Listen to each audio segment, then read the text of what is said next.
Okay guys and gals, I forgot to show you while I did this, but you didn't want to see me do this again. But this is the proper way to pigtail wires in an outlet sequence where there's a wire coming in and a wire going out to the next box.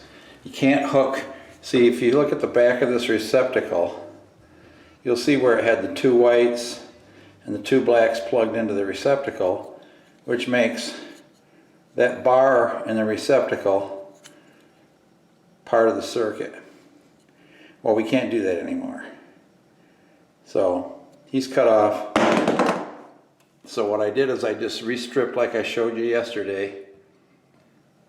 Cut the wires about an inch, twisted them tight, snipped them off to about 3/4 of an inch, put some nice wire nuts on there. Now these will just hook up to my outlet. The outlet doesn't become part of the circuit, it's a branch. I have one more receptacle to do over there, but I believe that's the end of the line, so that'll only have one wire in it, so I can't show you that again. If it is two wires, I'll show you again.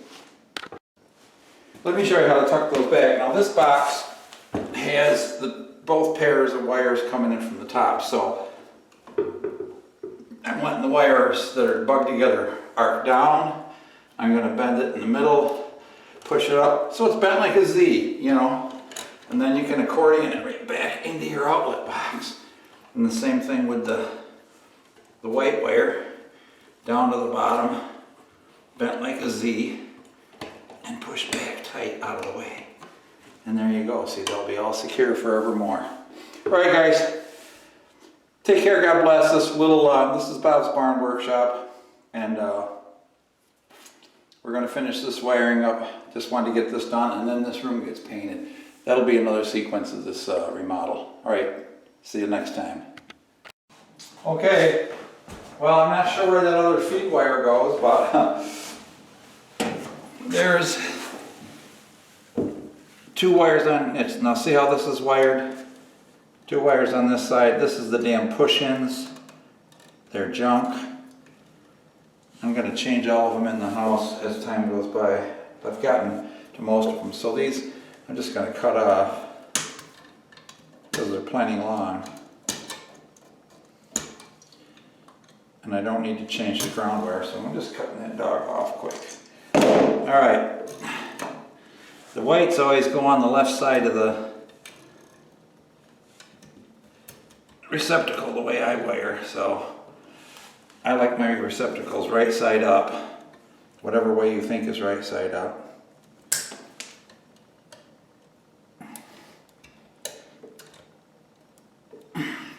These old wires, it's like it gets bonded to the copper. Kind of stuck from baking for years or something. Alright.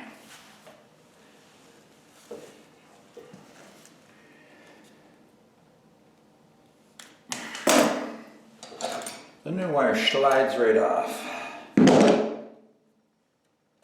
And you got to be real careful with the type of strippers that I'm using, not to cut deep into the wire. Okay, so I'm lining up the ends of the insulation.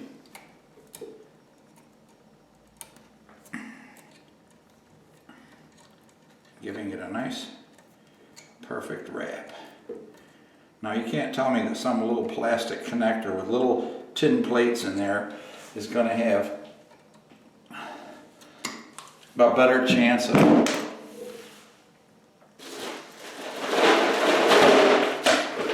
making good contact or ever vibrating loose with a contact like that. Plus, as I said, the wire nuts have a spiral, sharp-edged spring inside, and the body is flexible. So as you tighten this on, it puts a death grip on those wires. And you can see the connector bulge. Now, I guarantee you that that is stronger than the wire itself. If you were to put something on this to pull, the wire would break before that connection did. That's the kind of connections a professional makes. And you can too. Alright.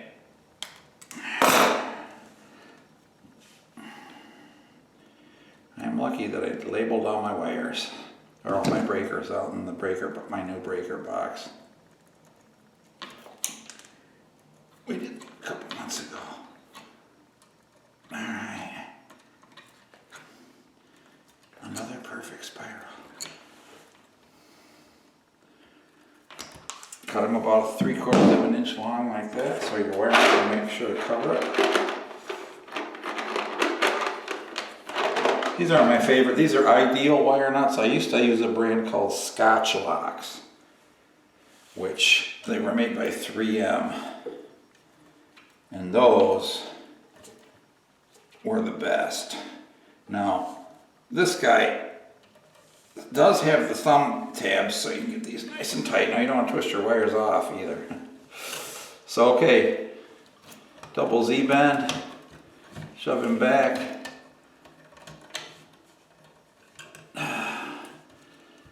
Just like that, just like a professional. See, you can do that too. And there's our ground wire. Then I got my new Leviton. Buy a good, don't go out and buy those 59-cent super cheapy crappy things. I don't care if you're wiring a doghouse. Don't do it. I wouldn't in my house. Okay, now this special screwdriver that I have is a Klein, best electrical tools there are, and it's a number 731. And that's the perfect size for receptacles and light switches and such things. Now that wire's got a little ding on the end, so I'm cutting that off, but I'm leaving this one. Now, as I said, you cut these a little shorter, 3/4 of an inch probably. Now I Z-bend the ground wire, but I do it flat in the bottom of the box.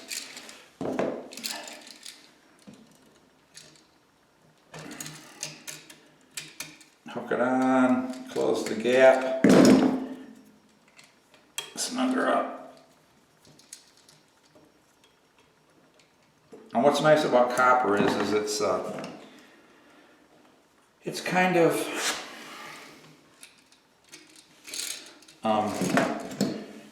malleable, which means it's soft, and as you tighten that screw in it, it does kind of act like a lock washer. The screw bites in and it ain't coming off. There we go. Close the loop up with your pliers.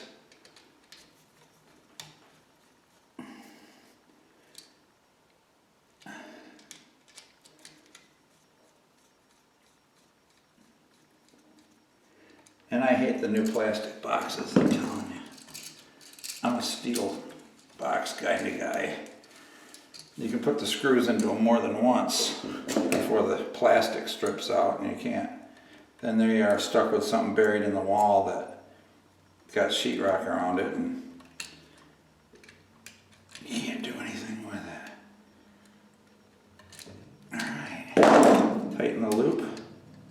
As I said before, even if the screw's loose, the wire will never come loose or fall off. And that's it. I'm not going to show you taping it up, but I'm going to put some tape on it because we're painting, and I'm going to leave these hanging out of the wall. And I'll pre-bend these a little bit just to get them to spring back in there like so. Keep away from the rough edges, and we're all set to go, guys and gals. I hope there's a couple gals watching. If you're a gal watching, let me know. I'd like to know if you have any interest in this kind of work. And there you go. The room's all wired. I got my switches around the way I want them. I got 2 switched outlets, one on each wall, one for the indirect lighting, one for a lamp on a table or a dresser on the other side. So we're all set with that stuff. And today I'm gonna, now that I've got these on, and I've got done patching any of the little nail holes in the sheetrock up above, we're gonna paint. So that'll be another sequence. I may dump, you know, this first, and then I'll do maybe the whole thing of the painting. I don't know. But take care, God bless, see you next time.